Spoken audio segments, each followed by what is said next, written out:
I'm Stila Webb. And I'm Shuvom. I'm going to write my first fiction novel this year. And I'm going to film it. And we're going to release one video each week. And if you keep up with Stila's word count, by the end of 2017, you'll have... I think everyone's going to want to see this. Alright, publishers. You guys are no longer 10%ers. Because by the end of this year, in 2 short months, your work is going to be published and up on Amazon. Da-da-da-da! Published author. You. How does it feel, Stila, knowing that by January, your work is going to be up on Amazon for people to read and buy and critique? Terrified. That's a deadline. It's coming close. It's terrifying. Alright, so you guys are no longer 10%ers. You're now publishers. So we're going to talk about one of the first things to do in publishing is choosing a cover and title for your book. Number one job of a cover is to grab your reader's attention and let them know what your book is about. Yeah, exactly what your book is about. Exactly what your book is about. You know how back in the day you'd look at a cover and it would show a person with like a hat on and a big duster and you'd read it and there was never a hat in it and they never fought that actual thing? Yeah, we're not going to have that happen. Yeah, if you look back in the old days, this is a cover of an old book. Like, it's just a cactus in the desert, right? It tells you it might be a Western. Someone was paid to do that. Yeah, someone got paid to make this cover. You know, if you think about like, oh, I can't make a cover myself, you can make a better cover than this. Michael Whelan, he is not. This is an official book that we bought. Look at this cover. It's just a girl sitting there. What's this book about? The girl? The gun? It's called Another Part of the City? I'm guessing it's film noir and she's the tomato? Or the femme fatale? So someone was paid to make that cover. You can do better. Self-publishing has been a great boon to the industry. It lets everyone get past the gatekeepers and lets anyone make their own book. It's also been horrible in that it lets a slew of really crappy covers get out there.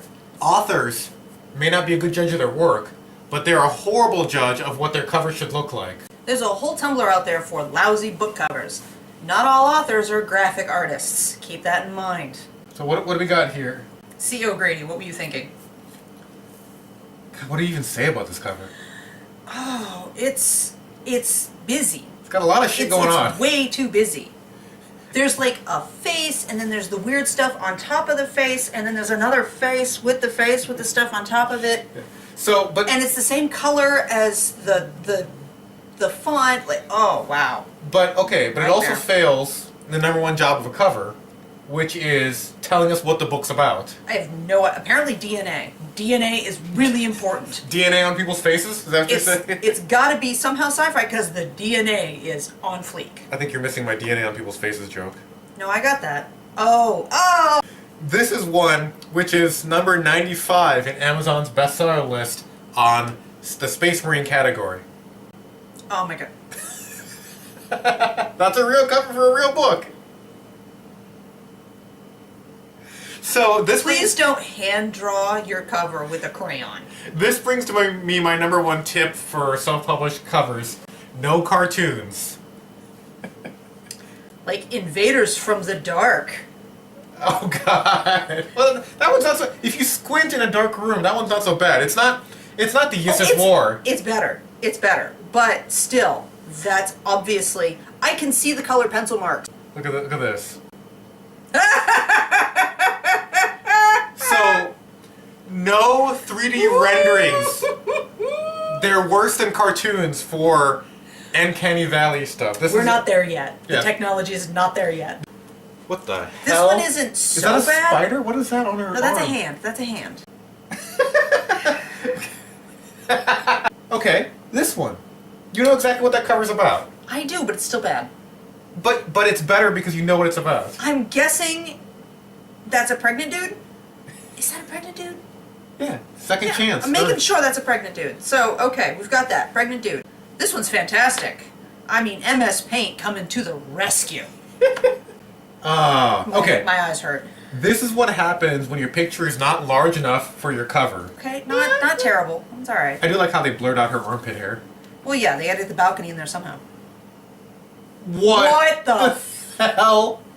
This is like a Ghost in the Shell. If that's still. not an actual manga, I'm offended. Ah! Not okay, guys. No cartoons. Please stop hand drawing your covers. Bad! That's actually kind of funny. No cartoons. Look at his face! Stop using 3D rendering. Look at that face! That's fine. It's for a child's book. I mean, it's fine. We're done with that. Okay, so you get the idea. Shitty covers. This episode is brought to you by shitty covers. So what are good covers, though? Good covers fit the genre. First thing you need to do, research your genre's current covers. What do they typically look like? Hi, Pipper. How you doing? Because my genre is military sci-fi, I know the answer for me. A standard military sci-fi cover is usually a ship over a planet. Like a blue planet. Sometimes the planet's red. Or yellow. Sometimes it's green. Sometimes it's got rings. Sometimes the ships are firing things. Sometimes they're firing things at each other. Sometimes there's a dude in armor. Sometimes there's a dude in armor with a gun. And sometimes there's a cool symbol. Or an alien. But that's what standard military sci-fi covers look like. So of course, when I made Infinity Squad, I went completely different. None of those things. And Infinity Squad, the first one, looked like this. Right? I actually like it. I liked it too. It does stand out. So we'll take It absolutely stands out. It does two things right, and that is it stands out and it tells you exactly what that cover is about, or what that book is about. I actually think the light color lets you know that the tone of the book is light, whereas everything else is so dark and serious and dreary. But it might be a little too different. This is how it looks with its counterparts, right? Yeah. It definitely stands out, but look what's in front of it is ship over a planet, then some weird muscle dude, and then Ship over planet. ship over a planet, right? So Space fight. ship over a planet. Ship over planet. So it definitely stands out, but I think that hurts its actual viability. It doesn't look as serious. It doesn't look as professional because it doesn't blend in. So Yeah. So if I was making Infinity Squad 1 again, if I was re-releasing it, I would make the cover look something like this. Right? So same tagline, but it just makes it look darker colors more like the other covers. but it still gives you the basic gist of what that book is about.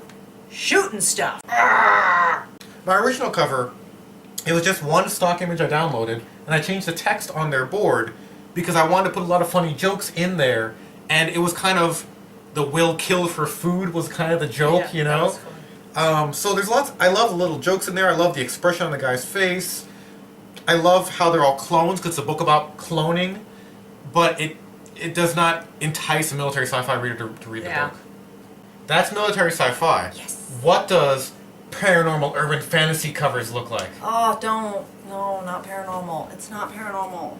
Your typical urban fantasy actually looks really similar. The only difference is scantily clad women showing you their butts. And that's something we can all get behind. So a standard urban fantasy cover always starts with a woman. Standing somewhere dark. Sometimes she's turned towards you. But usually she's turned away. Sometimes she's holding a gun. Or a sword. Sometimes the gun is in front of her, or it's behind her butt. And her midriff is almost always showing. So this actually happens so much in urban fantasy that they gave it a name. Butt covers. So when was the heyday of butt covers? About 2 years ago, everything was butt covers. Everything was.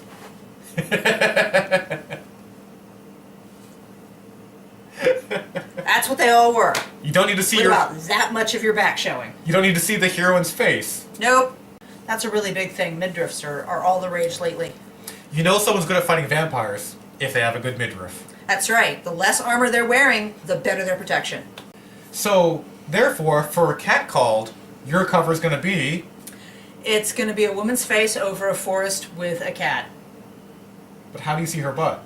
So Smashwords has a guide about how to make your own covers. Like I said, most of my learning I did from Smashwords, how to format my book.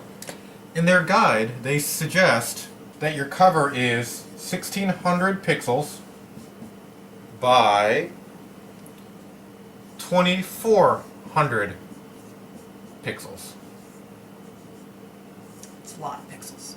So for my revamped Infinity Squad 2 cover, my revamped Infinity Squad 1 cover, I took this image from Shutterstock, which is where I get my images. You get 5 images for $50, about $10 an image. Good deal. So I took this image of the guy shooting from Shutterstock, put it over a black background, and then just put text over it.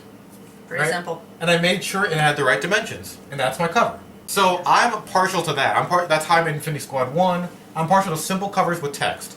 For Catcall, it sounds a lot more complicated. It's not as complicated. I want to have a cat fading into the woman, fading into that's not going to be that bad. Okay, so you just mess with the opacency. It's not that big a deal. I'm probably going to do it myself. It's still going to be pretty simple. A lot of the covers that you see are actually really complicated, but you have to remember, you're only seeing a tiny little square on Amazon. You don't get a lot of detail in that, so you kind of have to really make it stand out as much as possible and make it so that it works on a small scale. My original Infinity Squad cover looked great when it was this size, but on Amazon, it was this size. So it was hard to read, all the jokes got lost, and it looked weird.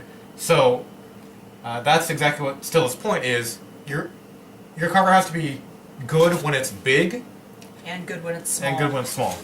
Back when Shuvom did Infinity Squad 1, there really weren't any good places to get cheap book covers. The industry hadn't really gotten anywhere yet. You were looking at a couple $100s to have an artist render out a book cover for you. Yeah. That's no longer true. Yeah, back when I published it in 2011, you get a quote for like $500 to make a cover. But yeah, now, what? I didn't even look at this. What are the sites? How much are they charging now?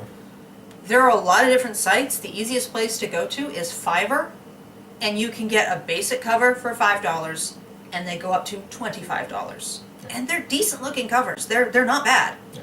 They provide the stock photos for you. Ooh. They do everything. Some of them have unlimited revisions, and they'll keep tweaking it until you're happy. And they actually kind of know what they're doing, and they do this a lot, so they can get them out in a couple days. Yeah. It's a good deal. It did not exist when we were doing this. Yeah, so again, you can make it yourself with a simple, we use just not a freeware, we use just a $100 photo manipulation program. You can go to Fiverr, and you can buy your own photos on Shutterstock is what we use. Yeah, honestly, if I'm not happy, I'm going to do a rough mock-up of kind of what I'm thinking, and if I can't get it to look the way I want to, I might give those images to somebody on Fiverr and be like, this is what I'm looking for, make it look better than that, but basically that. But again, the main point to remember is, does the cover instantly tell the reader what the book's about? Does it tell you the genre and the basic idea and theme of the book and what it's basically about? Yeah. Does it look good when it's big and when it's small? And does it have someone's butt on it? These are 3 things you have to make sure. And now we're going to move to titles. Titles are a tricky thing. The best titles are short and to the point. Yeah. You want to stay away from really long titles. I personally believe titles almost don't matter. As long as they're short, it doesn't matter what you call a book. Authors tend to agonize over it and be like, does this capture the essence of the book? But look at this. One of the best zombie books I ever read, World War Z. Stupid title. Great book. Basic title. The best science fiction book of all time. Dune. Arrakis. Desert planet. They could have called it a million things. They could have called it Arrakis. They could have called it Sands of Time. They could have called it Space Boy Leads a Terrorist Revolt. Could call it Desert Planet. Desert Planet. Muad'Dib. Wouldn't have mattered. This book, one of my other favorite science fiction books, A Diamant. It's a made-up name. Who knows what this is? It's not even a real thing. Still a great book. I bet it's French for something. No, it's a thing. It's a thing in the universe. But if I'm browsing this and pull this off the shelf, I don't know what a diamante is, right? I thought that was a guy's name for a long time. But it's military sci-fi. What does it have on it? Ship over planet. It has a ship over a planet. So it accomplishes the goal of telling me it's military sci-fi. Yep. Even though most of the book is people walking around. Not ships on planets. Yeah. Naming a book is kind of like naming your child. The Yeah. parents really agonize over it. Everybody hears their name as long as it's not really stupid, like Dick Trickle, don't care. Yeah. I want a picture of Dick Trickle when that comes up too. Yeah, sure. He's a real dude. So, our semi-pro tip... Semi-pro. It's not amateur porn tip. Well, it's amateur. Semi-pro tip is... Movies tend to do better at the box office if their title is one word, they've found. So, instead of calling things The Secret Life of Walter Mitty, if they had called it Escape, it would have done better. Yeah, I tend to like book titles that are one or two. Dune, Arrakis, Desert Planet. A diamante. So keep it short. Doesn't really matter. As long as it's readable on your cover, which is the main way people will find your book. So for your book, spend a lot of time on the cover, not so much time on the title, and run it by a few friends. Make sure the title doesn't sound stupid. It's not as important as you think it is. Yeah. For homework, Yeah. decide what you want your cover to look like. Do a basic mock-up, like, I don't know, a sketch, or just write out what you want it to look like. And get some pictures from the internet. You don't have to pay for them yet. You're just mocking it up. Get a picture from the internet, put it in even Microsoft PowerPoint, put some words over it, and kind of get a sense what it might look like. And don't cheat by using somebody else's book cover. Yeah. And then next week, I'm talking to you, Phil. we're going to do the hardest thing for any writer to do. Take your entire 100,000 word book and boil it down to one catchy paragraph. The blurb. So until then, Get publishing. .when.